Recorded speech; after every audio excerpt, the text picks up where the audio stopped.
আসসালামু আলাইকুম। আজকে নিয়ে চলে আসলাম বিকালে চায়ের সাথে সিম্পল একটা নাস্তা রেসিপি নিয়ে। প্রথমে আমি এখানে লাচ্ছা সেমাই নিয়ে নিয়েছি কিছুটা, তারপর হাফ কাপ চিনি নিলাম, একটু রেখে দিলাম, লাগলে পরে আমি এটা দিয়ে দিব। দিয়ে দিলাম 1/4 কাপ গুঁড়া দুধ। এখন গুঁড়া দুধে আর চিনি আমি ভালোভাবে মিক্স করে নেব।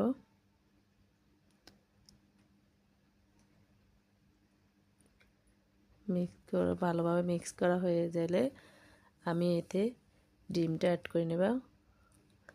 যত ভালোভাবে মিক্স করে নেবেন ততই ডিমের সাথে মিক্স হবে। এই যে আমি এখন ডিম দিয়ে দিব। প্রথমে আমি একটা দিয়ে দিব, লাগলে পরে আমি আরও দিব। আগে প্রথমে একটা দিয়ে মাখিয়ে নিচ্ছি।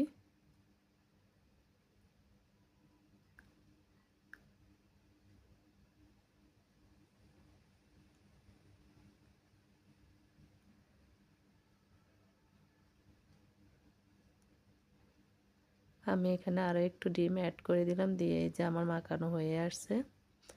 মাখানো শেষে আমি এই যে মাখানো শেষ। এখন আমি হাতে একটু তেল লাগিয়ে নিজেদের মতো করে, নিজেদের পছন্দ মতো, যে যার মতো করে একটা শেপ দিয়ে নেবেন। আমি এরকম গোলাকারে শেপটা দিয়ে দিলাম।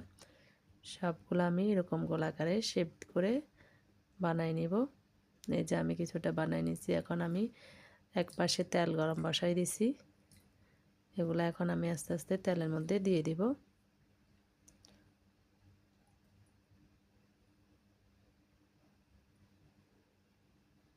সবগুলো এখন একটা একটা করে আমি তেলের মধ্যে দিয়ে দিব।